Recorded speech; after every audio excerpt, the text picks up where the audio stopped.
Assalamualaikum dan salam sejahtera. Anda sedang menonton New Wartawan anda. Jangan merisi video itu tadi. Anas, kalau kita bercerita mengenai Anas dan juga Aina, saya buka soalan ini terbuka. Kita cuba ni kemerdekaan dan ramai yang akan kata bagaimana penghayatan generasi Y terhadap kemerdekaan, bagaimanakah mereka memahami kemerdekaan itu dan bagaimana.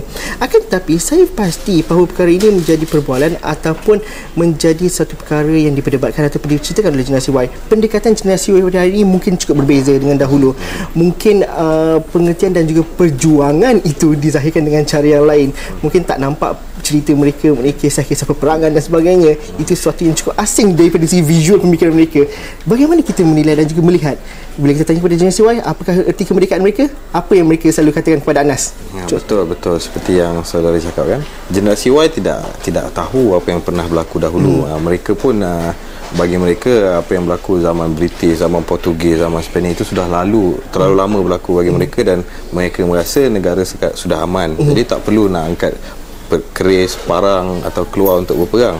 Tetapi yang lebih menjadi, bila kita sebut merdeka itu mereka lebih kepada perkataan itu sendiri, di mana mereka merdeka daripada ramai yang cakap pasal financial freedom, ramai yang berkata mengenai kebebasan bersuara, ramai yang berkata mengenai knowledge, access to knowledge, dan itu yang lebih dipentingkan oleh generasi Y sekarang.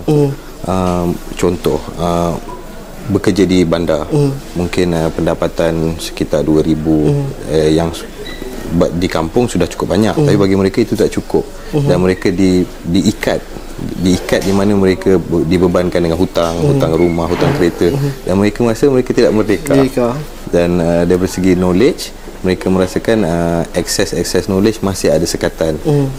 Sebagai contoh daripada segi ideologi, apabila mereka mahu belajar mengenai sosialis ataupun mahu membaca mengenai agama alternatif, mereka akan diserang sebagai sesat dan menyesatkan, sebagai contoh. Dan daripada segi kebebasan bersuara, contohnya di Twitter sekarang, di Facebook, mereka merasakan mereka lebih bebas berkata-kata, tetapi mereka juga pada masa yang sama takut seperti pelajar-pelajar di universiti, takut digantung daripada universiti, atau pelajar-pelajar atau yang mereka yang sedang bekerja takut dia digantung atau diberi surat amaran daripada majikan mereka. Itu antara perkara yang selalu dijadikan atau digambarkan tentang generasi Y. Itu saya nak pergi mendalami selepas ini. Tapi Aina, mungkin pandangan Aina bagaimana? Pada saya tak banyak berbeza dengan apa yang Anas katakan, terutama sekali dalam bab kebebasan bersuara dan juga pemikiran mereka. Merdeka zaman dahulu macam Anas cakap, memperjuangkan negara, tapi bila zaman sekarang generasi muda dia memperjuangkan minda mereka. Kadang-kadang ada yang berkata tentang pendapat, dia berpendapat A, tapi seorang berpendapat B. Bila mereka tak boleh nak bergabung, dia jadi macam berkelahi, tak boleh orang kata apa, satu suara. Itu pada saya belum lagi merdeka. Merdeka is like bila you boleh ada pandangan yang sama tentang situasi yang berbeza. Tapi dalam aspek itu mungkin kita melihat bahawa ini adalah cabarannya pada hari ini. Tapi kalau cabaran dan juga perlu kita kembali juga kepada sejarah asas kepada kemerdekaan kita itu sendiri. Kerana asasnya sudah pasti kita terdiri daripada kepelbagaian yang cukup meluas, dan orang kata agak kompleks dalam kepelbagaian kita, dan itu adalah keunikan kita. Dan bagaimana kalau kita lihat pada sejarah semula pun, asas kepada penghayatan ataupun perjalanan kemerdekaan itu juga ada perbezaan pandangan, ada juga perbezaan budaya dan sebagainya, tetapi demi negara itu dapat diatasi. Dan bagaimana dalam aspek hari ini mungkin kita dapat serapkan juga semangat itu sebanyak dan juga memahami aspirasi itu dalam konteks hari ini. Tapi saya nak berhenti rehat seketika dahulu. Anas nak cakap, Aina ada nak menyelah, tapi saya nak berhenti rehat seketika dahulu. Kita dengar apa rakan-rakan kita di Facebook New Wartawan, atau mungkin ada video yang dihantarkan oleh mereka. Kita saksikan pandangan mereka. Anda juga adalah wartawan, Anas dan juga Aina masih bersama kita. Kita bercerita mengenai penghayatan generasi Y dalam kemerdekaan, dan anda boleh hantarkan pandangan anda sendiri dalam bentuk video, dalam bentuk Facebook dan sebagainya. Tadi sebelum berhenti rehat, kita ada bercerita bahawa kepelbagaian itu adalah keistimewaan kita. Dan asas penubuhan Malaysia, asas kemerdekaan negara ini pun asalnya daripada kepelbagaian itu. Dan hari ini kita tidak jauh berbeza daripada mana kita bermula. Kita masih lagi berbeza pandangan, kita masih lagi mempunyai pelbagai latar yang berbeza. Tapi hari ini seolah-olah kita macam ketakutan ataupun kita bagai extra sensitif dalam pelbagai isu. Pandangan anda bagaimana? Bagaimana kita dapat akhirnya nanti kita dapat mengakui bahawa inilah Malaysia, kepelbagaian, berbeza pandangan, tapi akhirnya matlamat kita adalah satu. Bagaimana pandangan anda? Pada saya memang kalau kita lihat pada zaman dahulu, kepelbagaian itu memang terlalu besar. Ada yang orang kata apa, terlalu berkaum, Melayu-Melayu, India, China, tapi mereka bersatu semata-mata untuk memperjuangkan negara, kemerdekaan negara. Tapi kita pada generasi Y sekarang ni, kita tak nampak sangat sebenarnya. Tiga kaum boleh duduk satu meja, boleh bersembang, boleh makan, boleh bercerita tentang apa saja, tapi sebenarnya dalam diri mereka masih lagi ada satu mindset yang mereka dikongkong. Mereka terlalu takut untuk mensuarakan diri mereka yang sebenarnya. Macam kita kata masyarakat sekarang media sudah terbuka, kita boleh cakap tentang apa saja, tapi sebenarnya kita masih takut.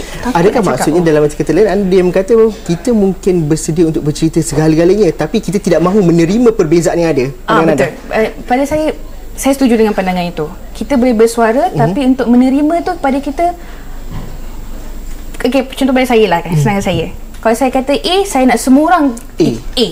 Orang kata B, semua orang nak B. Tapi sedangkan sepatutnya kalau saya kata A, saya tak boleh memaksa semua orang kena A. Saya kena terima, mungkin B tu boleh dimasukkan dengan A, C pun boleh dimasukkan dengan B. Tapi sekarang penting diri jugalah. Kita nak menjadi pejuang yang dengan cara yang berbeza. Kita berjuang untuk apa yang kita rasakan betul. Dan hari ini pandangan peribadi itu menjadi sesuatu yang cukup besar sekali kerana media sosial memudahkan kita untuk menyuarakan pandangan peribadi, dan kita merasakan bahawa ideologi kita adalah paling betul dan kita membawa diri kita ke hadapan, dan itu kebebasan yang kita mahukan. Tapi pada satu peringkat yang lain, kita juga memikirkan bahawa bagaimana perjuangan yang dibawakan secara individu itu dapat diterima dan juga sesuai, dan juga kita dapat menerima perbezaan yang ada. Pandangan Anas bagaimana? Seperti tajuk wartawan hari ini, tanah tumpahnya darahku. Semua yang ada di Malaysia hari ini lahir di Malaysia, dan semangat cinta negara itu, jati diri itu jika ditanam dari awal melalui pendidikan akan membuatkan mereka sayang pada negara. Dan kepelbagaian ini adalah bukan sesuatu yang negatif, malah sesuatu yang perlu kita ambil, perlu kita perkasa. Perlu kita perkasakan. Seperti yang Menteri Yaair Fatim suka gunakan, truly Asia kan. Malaysia unik di mana kita ada kekuatan daripada tiga etnik yang berbeza dan bangsa-bangsa yang lain, yang kita perlu ambil kebolehan masing-masing dan satukan. Masalahnya cuba kita kaitkan dengan kemerdekaan. Jika dulu kita lihat kita ada pejuang kemerdekaan yang menggunakan kekerasan, kekuatan, ada yang menggunakan perundingan di meja runding. Jadi semua kaedah berbeza tapi matlamatnya sama seperti di waktu sekarang. Mereka semua mempunyai kaedah yang berbeza tetapi matlamatnya sama untuk ke arah Malaysia yang lebih baik. Dan saya rasa untuk mengatasi masalah ini, kita perlu menggunakan konsep cinta kepada negara, cinta kepada individu yang lain, dan membuang sifat-sifat pentingkan diri sendiri dan sifat-sifat individualistik. Kita tak akan dapat cari satu formula yang beginilah caranya untuk menemui cinta, kempen beginilah yang sesuai untuk semua orang, kerana kepelbagaian itu perlu ditujukan kepada kelompok-kelompok yang lebih tertentu dan lebih fokus dalam aspek itu. Cabaran kita pada hari ini. Tapi kalau aspek cinta itu digunakan dengan lebih baik, bagaimana pendekatan yang kalau untuk generasi Y khususnya, apakah pendekatan yang rasanya lebih mudah, lebih popular? Kerana kalau dilihat sepanjang proses ataupun sepanjang bulan kemerdekaan ini sehingga ke Hari Malaysia pada 16 September lepas, saya tengok banyak inisiatif-inisiatif anak muda di media sosial. Contohnya, saya bersama dengan mereka yang membuat Road to Merdeka, yang mencari balik gambar-gambar lama untuk dikongsi di media sosial. Ada yang membuat lagu, ada yang buat grafiti dan sebagainya. Ini menunjukkan cara kecintaan mereka terhadap negara dengan cara yang baru. Tapi kadang-kadang kita tercari-cari formula seolah-olah perkara itu tidak ada di Malaysia untuk kita bercerita. Bagaimana kita menghantar mesej cinta itu kepada rakyat Malaysia secara menyeluruh? Pandangan Anas dan juga Aina bagaimana? Saya rasa cinta ni kena mula dari sekolah. Maksudnya daripada asal, daripada awal. Kan kita masuk sekolah. kita ambil peperiksaan, dapat keputusan baik, masuk kelas pandai. Keputusan tak baik, masuk kelas corot. Jadi daripada sekolah lagi, kita telah diasingkan. Yang pandai, kelas pandai, yang corot, kelas corot. Tidak menyeluruh. Tidak. Jadi mereka sudah dipisahkan daripada sekolah. Jadi anak-anak yang pandai ini akan masuk ke universiti, akan bekerja dan jadi orang yang berjaya.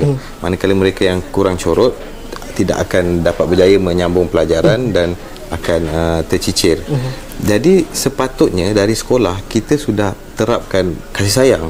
Yang pandai ajar yang tidak pandai dan bersama-sama. Tetapi kita biarkan mereka keciciran dan masuk ke masyarakat dan terus menjadi mereka yang tercicir. Itu perkara penting yang perlu dilihat. Aina punya pandangan bagaimana pula? Pandangan saya, kita pernah dengar pepatah kan, kuman seberang laut nampak, gajah depan mata tak nampak. Betul tak?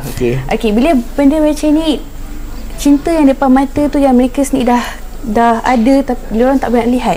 Mereka lebih suka melihat kepada apa yang patut kita buat. Apa berbezanya kita? Kenapa kita macam ni? Macam kata anak saya setuju, di mana pelajar yang pandai diasingkan, pelajar yang kurang pandai dicicirkan macam gitu. Tapi sekarang ni kita dapat lihat mereka sudah mula bergaul. Kita nak lihat, kita dah refleks pada diri kita. Dah refleks pada diri kita. Saya dah nampak dah pada kanak-kanak sekolah, pelajar sekolah, di mana mereka tidak lagi diasingkan mengikut kasta, mengikut siapa pandai kelas pertama, siapa corot kelas. Mereka sudah bergaul. Dan di situ saya harapkan akan terus diterapkan supaya akan jadi lagi satu masyarakat yang penuh dengan kasih sayang, cinta pada sesama sendiri, cinta pada negara, macam gitulah. Okey, kita nak berhenti rehat seketika dahulu, tapi kita nak dengar rakan-rakan kita mungkin ada di United Kingdom dan juga ada rakan kita yang pergi ke Amerika Syarikat, dan kadang-kadang kalau di luar negara ni rasa dan juga interpretasi kemerdekaan kita tu mungkin berbeza sedikit.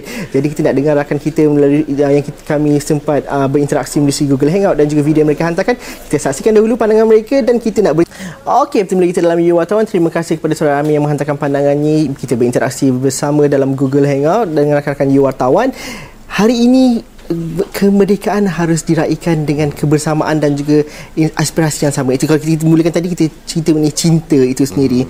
Dan tadi Aina ada mengatakan bahawa kita mungkin boleh melihat betapa berbezanya kita. Bukan saja dahulu mungkin masalah kaum bukan jadi lagi masalah untuk generasi muda pada hari ini, tapi kita mungkin berbeza daripada segi ideologi politik, berbeza daripada kelas, kita berbeza daripada segi pandangan, dan itu sangat-sangat nampak kalau pada hari ini. Akhirnya nanti kita berkongsi satu cinta yang sama. Bagaimana meraikannya cinta itu? Aina mungkin ada pandangan dan juga Anas mungkin ada ceritanya. Anas bagaimana? Sebelum bercerita lebih jauh pada cinta, saya ingin cerita pasal jati diri. Saya rasa untuk maju ke hadapan, kita perlu naikkan jati diri bangsa. Maknanya kita perlu raikan yang bangsa kita pernah menguasai kepulauan Asia Tenggara. Kita pernah menjadi satu bangsa yang hebat, di mana India dan China perlu lalu Selat Melaka dan perlu berhubung dengan kita. Jadi jika kita dapat terapkan semangat jati diri, kita akan menjadi satu bangsa yang lebih kuat dan akan lebih bangga untuk menjadi menggunakan cinta, kita gabungkan semua rakyat Malaysia untuk memegang jati diri yang kita, satu bangsa Malaysia matlamat itu yang kuat, yang kukuh, menggunakan cinta. Seperti Robert Sternberg pernah berkata yang segitiga cinta, ada unity iaitu kesatuan, keintiman itu iaitu very closeness, dan kesetiaan. Jadi kalau kita guna tiga-tiga cinta ini, kita boleh gunakan untuk membina jati diri rakyat Malaysia yang kuat dan menghayati maksud kemerdekaan dan maju ke hadapan. Saya pula perlu ada sifat tidak pentingkan diri sendiri. Kalau sebenarnya selfless lah. Kita terlalu pentingkan diri sendiri sampai kita kata kita boleh terima, tapi sebenarnya kita masih lagi tak boleh terima. Bila kita sudah ada sifat tidak pentingkan diri sendiri, dengan itu kita boleh bersatu secara terbuka, kita boleh berbincang dengan secara tidak terlalu memaksa ideologi kita terhadap orang lain, dan juga kita boleh sama-sama dengan menggunakan cinta juga, kita boleh sama-sama bergerak ke hadapan dengan lebih maju, dengan lebih kurang kontroversi dan juga sikap pentingkan diri sendiri. Just jangan ada sikap pentingkan sendiri. Akhirnya nanti mungkin ramai akan mengatakan apa, orang ada mengatakan bahawa jangan tanya apa negara lakukan kepada anda, apa yang anda boleh lakukan kepada negara. Itu sering kita dengarkan kalau tempoh kemerdekaan ini. Dan akhirnya nanti mungkin kadang-kadang perjuangan ataupun apa yang nak dilakukan pada hari ini cukup berbeza. Kalau dahulu matlamat yang jelas untuk mendapatkan kemerdekaan. Kalau untuk mengakhiri perbincangan kita ini, mungkin secara peribadi sendiri, Aina, apa yang anda mahu lakukan untuk negara ini? Kerana setiap satu daripada kita mungkin ada aspirasi kita sendiri. Contohnya Aina. pada saya mahukan Malaysia di satu tahap di mana rakyat tidak lagi takut untuk bersuara. Mereka mempunyai kemerdekaan dari segi minda, dari segi kebebasan bersuara, yang di mana betul-betul merdeka daripada perasaan takut, perasaan dikecam, perasaan apa masyarakat akan lihat pada diri anda, pandangan orang lain. Saya mahu ke arah itu. Itu saya mahu lakukan, di mana I want Malaysia to be selfless. Macam tu. Apa yang saya boleh lakukan adalah untuk tidaklah terlalu orang kata apa, memaksa ideologi saya supaya mereka menjadi boleh apa orang kata lebih terbuka dalam lebih perbezaan terbuka. pandangan.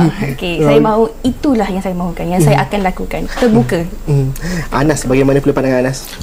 Bagi saya, anak-anak muda harus bangun menghayati maksud kemerdekaan.